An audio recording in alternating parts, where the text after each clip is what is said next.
All right, let's get right into it. We're about to unpack the story of a firstborn son, a man who was literally destined for greatness, but whose entire future was shattered by one single impulsive act in the middle of the night. This is the story of Reuben. And boom, there's the outcome right up front. In one catastrophic moment of failure, everything that was Reuben's by right, the inheritance, the leadership, the spiritual authority, it was all stripped away. Just gone, handed right over to his younger brothers. So that's the big question for us, isn't it? How does a single secret, something done in the dark, lead to such an epic and permanent collapse? Let's dig in and find out what really happened. Okay, so to really get this, you have to understand the world Reuben was living in. We're talking immense pressure, these simmering family rivalries, and the unbelievable weight of being the firstborn son in the house of Jacob. So here are our two main players. On one side, you've got Reuben. He's 21, the firstborn of Leah, and he is just torn apart by his duty and this deep-seated jealousy, all thanks to the rivalry between his mom and Jacob's favorite wife, Rachel. And on the other side, we have Bilhah, Rachel's maid and Jacob's concubine, a quiet, resilient woman who is herself a living symbol of that very same rivalry. And it all starts here, with this one single moment, a glance. Reuben sees Bilhah bathing in a hidden spot, and that one look just ignites this firestorm inside him, a mix of infatuation and jealousy. It's a dangerous combination, and it sets him on a collision course with his own destiny. So that initial glance, it's no longer just an impulse. It's now morphing into a deliberate, secret plan. This idea of hiddenness is absolutely key here, as Reuben lets that impulse pull him deep into the shadows. Just look at this sequence. It is a slow descent into total disaster. First, he hides, waiting for the cover of darkness. Then he slips into her house at night, finds her asleep, completely vulnerable. And in that moment, all that jealousy, all that fury for his mother, it takes over, and he acts. The aftermath is just immediate and horrifying. Bilhah wakes up, and in the dark, she realizes who it is. It's Reuben, her husband's firstborn son. She pulls back the covering and just cries out in total shock. And what does Reuben do? Consumed by shame, he runs. He flees into the night. But Bilhah, she's left with the aftermath. She grieves deeply, but she tells no one. She carries this awful secret and all of its weight completely alone. But secrets this big, they have a way of coming out, don't they?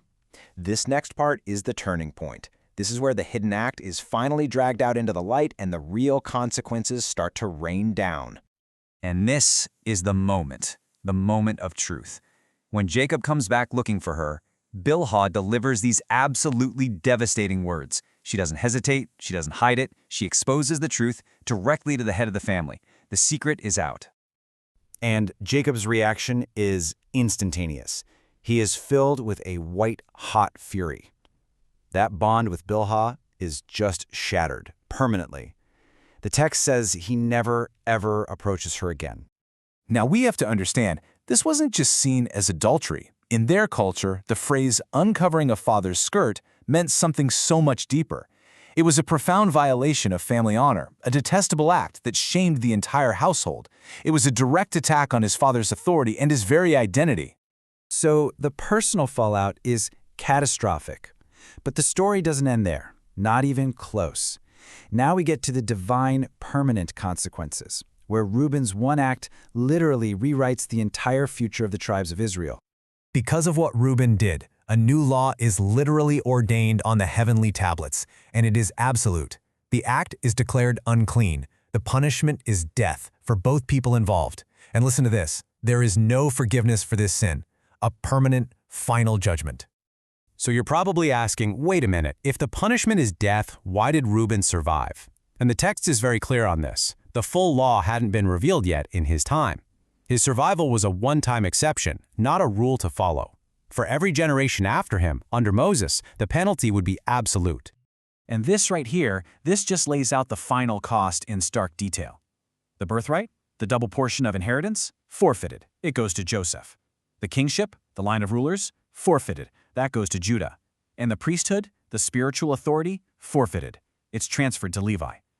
A total, complete, and utter loss of his entire legacy. And here's the family structure that Reuben's actions just completely upended. 12 sons, all destined to become the 12 tribes of a nation. But now the hierarchy, the entire leadership structure, has been fundamentally and permanently changed from what it was ever meant to be. And while Reuben's legacy is just broken beyond repair, life goes on for everyone else. Jacob settles his family down in Hebron. And look at this, at the same time, Reuben's uncle, Esau, and his kids, they're settling, they're multiplying, and they're building their own powerful legacies as the Dukes of Edom. The contrast is just brutal. And all of this brings us to one final, powerful thought. Reuben acted before this law was fully written down, yet he still paid the ultimate price when it came to his legacy. And it leaves us with this timeless, really challenging question to think about. Does not knowing a law really save you from its consequences?